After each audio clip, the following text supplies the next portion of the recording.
Hello everyone, I hope you all are having a wonderful holiday season. Today we'll be learning the timeless classic melt-in-your-mouth butter cookies and experience the reminiscent of a winter wonderland, the Snowball cookies. These are so easy to bake and a perfect testament to the magic of simplicity in baking. Let's get baking. The very first ingredient, of course, as the name suggests, we will be taking butter. Here we will be using the unsalted butter and also making sure it is at room temperature, which is not too liquidy and not too hard either. The ingredients are usually measured in cups and spoons. Ideally we would take it, but I prefer to use the weighing scale. It just gives me the precise measurement.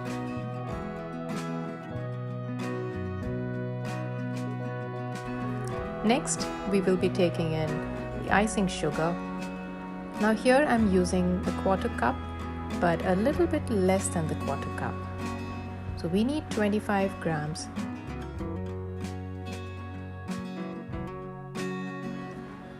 So I'm going to have to remove a little bit just to make it 25 grams.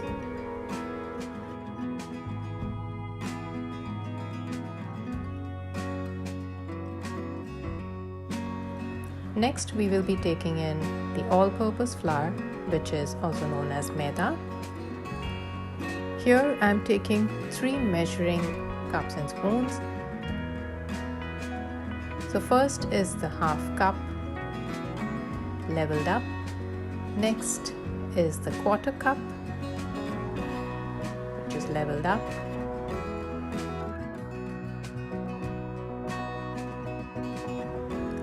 And third, we will be taking 1 tablespoon.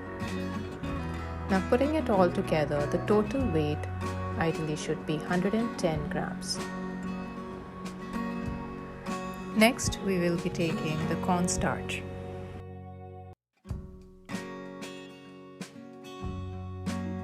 The cornstarch needs to be 1 tablespoon, which should be 8 grams. Now here sometimes the tablespoon may not weigh the exact 8 grams, and that's why it's ideal to use a weighing scale for your ingredients. Getting to the method of using the ingredients, first we will take the butter, which has to be at room temperature, just like I have shown in the inset video. We're going to whisk it for at least about 4 to 5 minutes until it's pale and light in color. This is exactly what we are looking for. Next, we will sieve in the icing sugar, making sure we do not want any lumps in our batter. Starting at the lowest speed on your electric beater or the hand whisk, lightly whisk in the icing sugar, making sure it's not flying out of your bowl.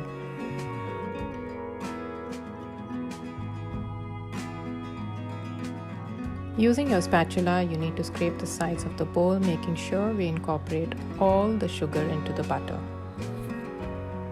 Whisking it for a minimum of 3 minutes.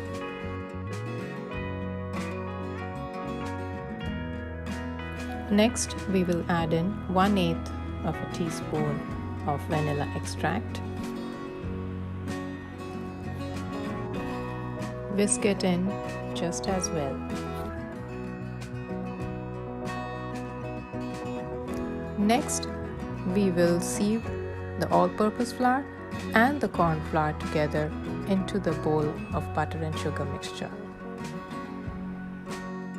Using the spatula, incorporate the flour lightly into the butter mixture. This helps from the flour flying all around when you use the whisk, that is the electric whisk. If you're using a hand whisk, you can surely go ahead.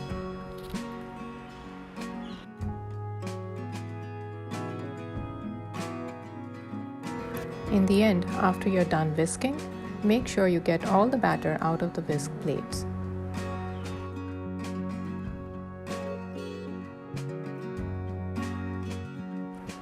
Next, let us take 2 piping bags ensuring that it's more sturdy enough to hold the batter, along with a star piping nozzle. Now, using one piping bag, we will insert the piping nozzle, keep that aside, and then we will take the second piping bag, and keeping it closed, we are going to put the batter in.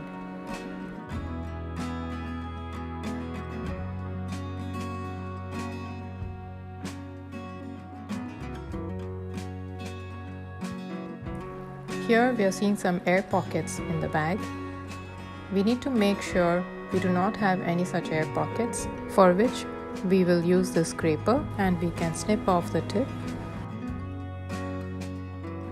just to push the batter towards the end point.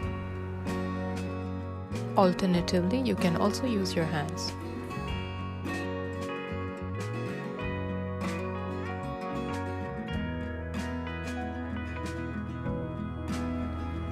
And then we'll clip it up and insert the bag with the batter into the bag with the nozzle.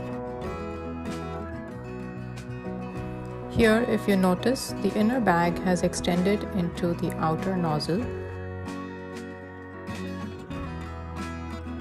So we simply have to snip off the edge of the inner bag just to make sure it doesn't come out into the outer nozzle.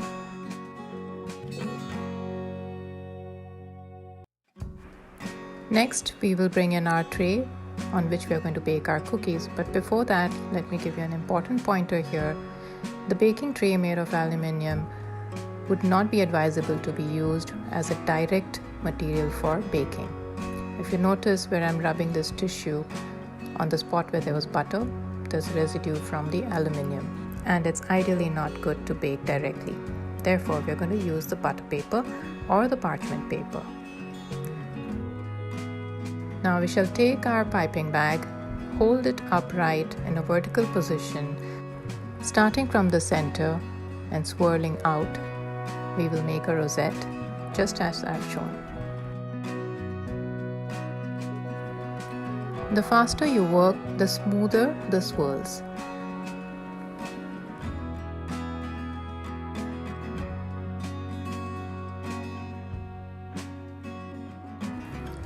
Now here is an important tip. We need to put these cookies in the refrigerator for about 8 minutes before we bake. This will help them to hold their shape while baking.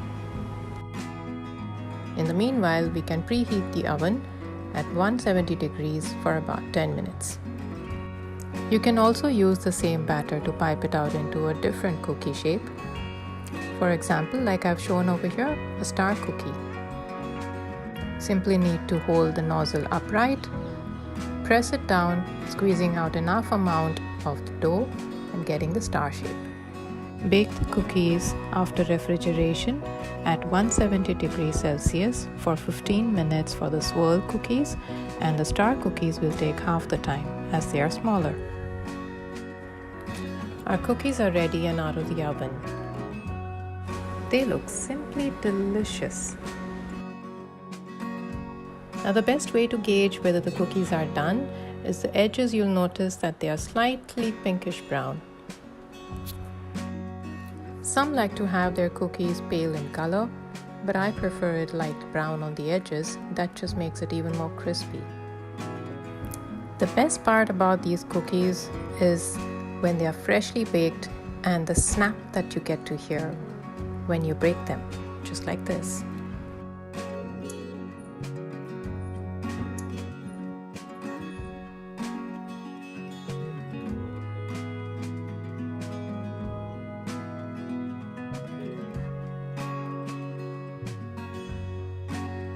So enjoy the world's best melt-in-your-mouth butter cookies with your family and friends over evening tea. And like I showed you the star nozzle tip, how we can use it to make it into this shape, I've also put some chocolate on top just to give it a little twist.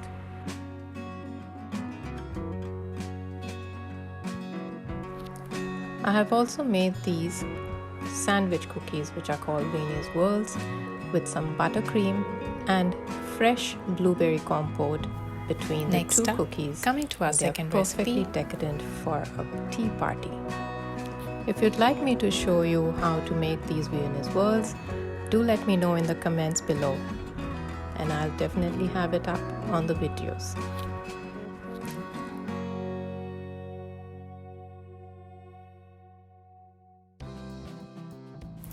Next up, coming to our second recipe, we are diving into the cozy world of Snowball cookies.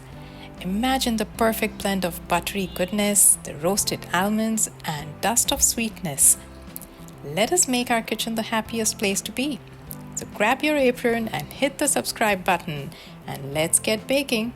Start by preheating your oven at 175 degrees Celsius or 350 degrees Fahrenheit. Starting with the first ingredient, we will be taking 1 cup of almonds. I'm taking almonds. You can take any other nut you like, except just be careful with walnuts, as they tend to release their natural oils a lot more quicker while toasting than the other nuts. So this can go into the preheated oven for about 8 to 10 minutes. Alternatively, you can also use an air fryer for the same purpose.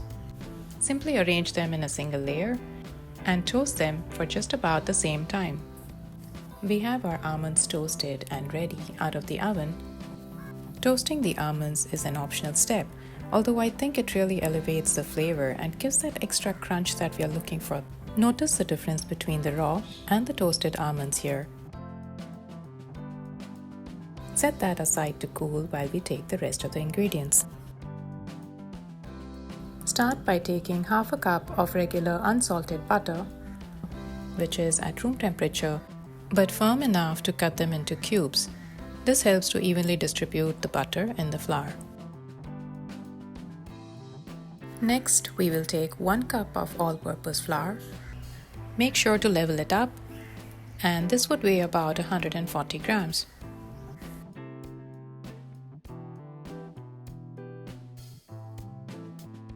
To this, we'll be adding 3 tablespoons of caster sugar. Ideally, we would add a 1/4 cup of caster sugar, but since we'll be coating the cookies with some icing sugar that adds to that extra sweetness, we can keep it to not more than 3 tablespoons, which weighs about 40 grams. Now, to get that delightfully crunchy interior for our cookies, we're going to take our cooled roasted nuts into the food processor and pulse them just enough to get them to be fine, coarse crumbs. This looks just fine. Now, taking our bowl of butter, sugar, and flour mixture, we will add 1/8 teaspoon of vanilla extract. Now, as you can see, this is everything in a bowl recipe, and all you need is your bare hands, or maybe just a hand glove if you have one.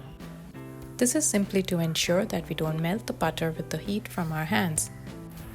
Once the butter has been incorporated halfway and we get a slightly crumbly texture, we can go ahead and add the crushed nuts and gently bring it all together with the help of your fingertips.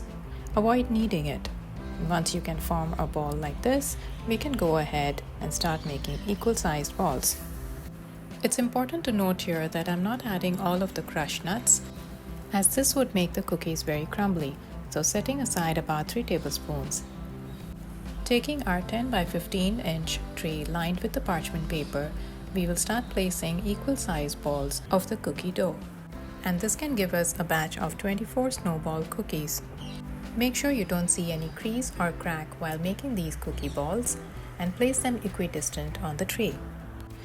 These bite-sized buttery shortbread balls are so scrumptious, and the best part about these Snowball cookies are the easy ingredients.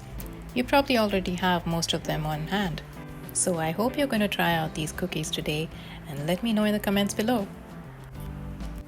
These can go into the preheated oven for about 15 to 18 minutes, or if you see an ever so light crack on the top, place them on the wire rack to cool down for just about 10 to 15 minutes. Showing you an up close of the baked cookie, notice the ever so light crack and the golden brown top, and of course the light brown bottom.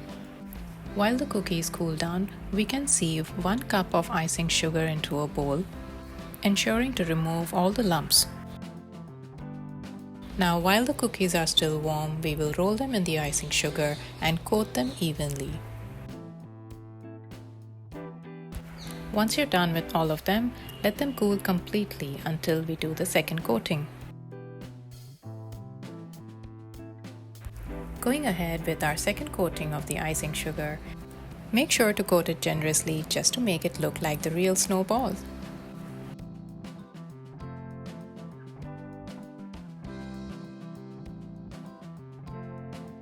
Time for the taste test.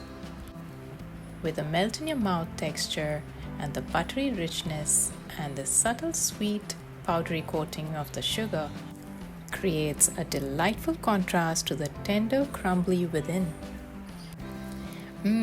This heavenly experience is like a warm hug during the festive season. So let us spread the joy and indulge in the magic of the season by baking these delightful snowball cookies and share the experience with your loved ones. Happy baking and happy holidays, everyone! Oh, and if you do have any queries regarding this recipe, don't feel shy to comment below. I'll be sure to get back to you. Thank you for watching. Bye for now. And please do subscribe. Thank you.